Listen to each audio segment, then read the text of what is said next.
ഉച്ചയായപ്പോഴത്തേക്ക് ഞാൻ ഫുഡ് കഴിക്കാൻ പോയിട്ടാ. ഇന്ന് ഫുഡിന് എന്താണെന്ന് വെച്ചാൽ പരിപ്പറിയും കേബേജ് വറവും മോരുമായിരുന്നേ.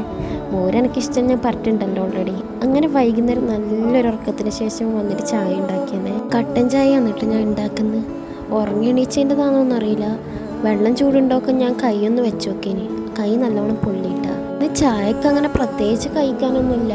ഒരു ക്രീം ബണ്ണാണ് ഞാൻ കഴിച്ചേ. ഇത് ഇവിടുത്തെ ചായപ്പൊടി ഇവിടെ നിന്ന് തന്നെ നമുക്ക് തരും കേട്ടോ. അപ്പോൾ ഇന്ന് പാൽപ്പൊടി ഉണ്ട്, പക്ഷെ ഞാൻ കട്ടൻ ചായ ഉണ്ടാക്കിയത്. ചായപ്പൊടി ഇട്ട് നന്നായിട്ട് മിക്സ് ആക്കിയതിന് ശേഷം ഞാൻ ചൂടുവെള്ളം ഒഴിക്കുന്നുണ്ട്. എന്നാൽ നമ്മൾ കട്ടൻ ചായ റെഡി ആയിട്ടാണ്. ഇത് ഇവിടെ വന്നിട്ട് ഞാൻ പഠിച്ചതാണ് എങ്ങനെയല്ല ഉണ്ടാക്കേണ്ടതെന്ന്.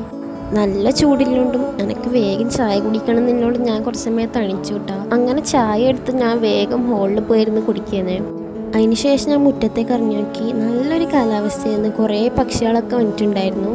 അപ്പോൾ ഇത്രയേ ഉള്ളൂ ഈവനിങ് വരെയുള്ള വീഡിയോ. എല്ലാവർക്കും ഇഷ്ടപ്പെട്ട ലൈക്ക് ചെയ്ത് സബ്സ്ക്രൈബ് ചെയ്യണേ.